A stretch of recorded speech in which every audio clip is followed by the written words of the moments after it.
Okay, welcome back. This is Sylvain Chamberlain, Nudo. As I said in part three, as we closed, I'm just going to get right into part four. Namo Myoho Renge Kyo, Namo Myoho Renge Kyo, Namo Myoho Renge Kyo. Thank you so much for being here.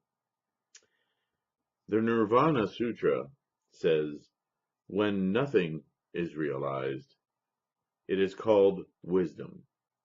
When something is realized, it is called delusion. It's quite a statement. Kind of have to think about that one. Tao Yuan says the Buddha is saying, because my inner mind was empty, there wasn't a single thought that could realize anything. And because the external world was extinguished, there wasn't any dharma that I could realize. Because there was no subject or object, Dipankara prophesied my Buddhahood.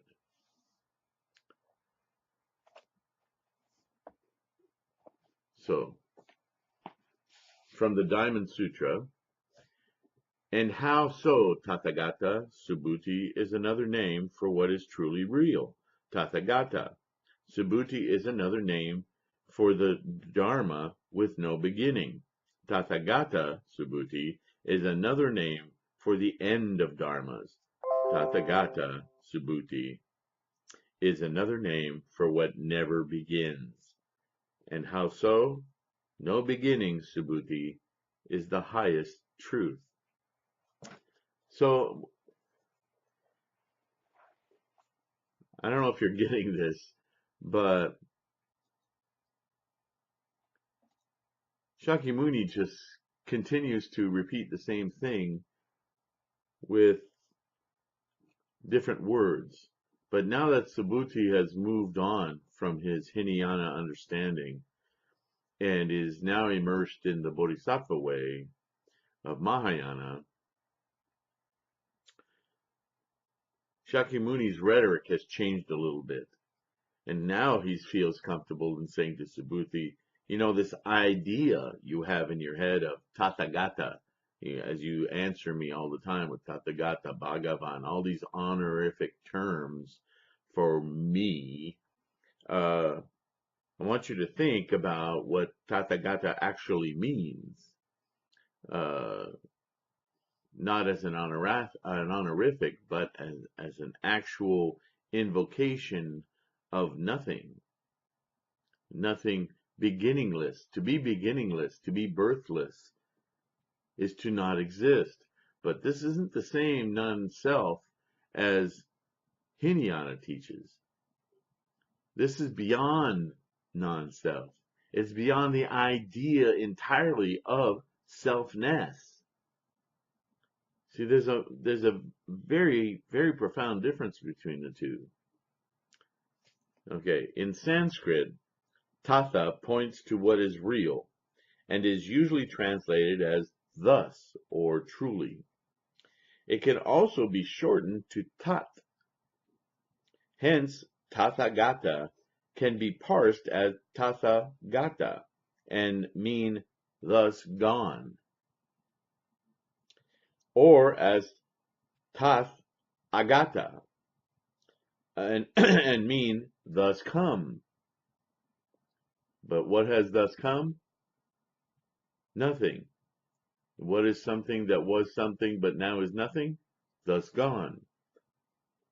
It's two sides of the same coin, right? Sorry, I keep shaking the monitor, sorry, or the video. With the meaning dependent on the situation. It usually means thus gone, when the emphasis is on liberation from samsara and realization of nirvana. And it means thus come when the emphasis is on appearing in the world to teach others. Two sides of the same coin, right? But regardless of whether a Tathagata comes or goes, or neither comes or goes, a Tathagata remains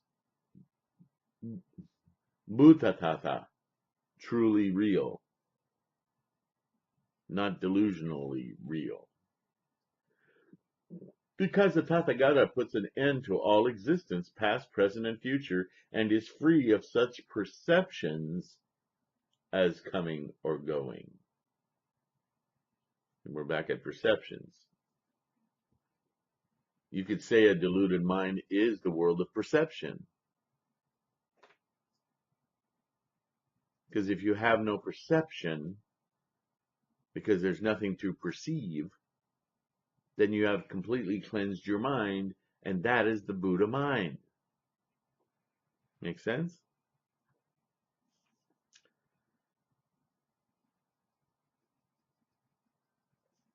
What is tathata, truly so, cannot be seen or realized because it has no beginning. Hence, a bodhisattva cannot set forth on a path that does not begin, nor realize what never exists. This is the Dharma Kaya, the real body of every Buddha. This is what Dipankara saw without seeing, and Sumedha realized without realizing. Once again, the use of the word body. The real body of every Buddha. What is the real body of every Buddha? If nothing begins and nothing truly exists, then the real body of the Buddha is in the mind. It's not physical. It doesn't exist. It's, and here's where the words fall apart. It's a perception of no perception. It's a fallacy of language. But if you follow with the logic, it becomes apparent that what we're trying to achieve has always been there. We're not going somewhere else to get there. We are getting there in the place that already exists. We just don't see it for all the corn stalks. We have thousands of analogies in our human languages about that. Can't see the forest for the trees. Can't, on and on and on and on. But really think about what that means. Okay. Among the 14 subjects about which the Buddha refused to speak, 8 concern the nature of the universe, 2 concern the nature of life, and 4 concern the nature of Tathagata. Whether a Tathagata exists after death, whether a Tathagata does not exist after death, whether a Tathagata both exists and does not exist after death, and whether a Tathagata neither exists nor does not exist after death. I think you can understand by now why he never responded to those things. First of all, there are no words. Secondly, by the time you get it, there's no need to talk about it because it doesn't exist. But that might turn people off to even trying to practice, right? In the Perfection of Wisdom in 700 lines, the Buddha, there are many versions of the Prajnaparamita Sutra.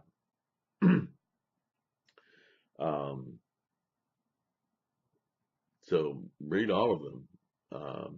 But again, I encourage you to read this one because of so much expert commentary.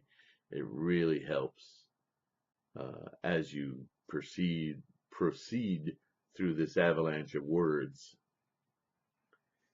In the Perfection of Wisdom in 700 lines, the Buddha asked, "You call me a Tathagata, but do you really think I am a Tathagata?" And the Bodhisattva of Wisdom answered, "No, Bhagavan, I do not think you are a Tathagata, for there is nothing in what is real that distinguishes it as real, nor does a Tathagata possess any wisdom capable of knowing what is real, because the Tathagata and wisdom are not two different things. A Tathagata is emptiness, thus Tathagata is only a name. How then can I consider anyone a Tathagata?" Let's see if I can pause this. My phone's going off because I need to take medication, so I'm going to have to interrupt this real quick. Maybe I'll call this part 4A and the continuation part. I don't know how many times I'm going to have to parse this talk, but we'll get there together. Hang on.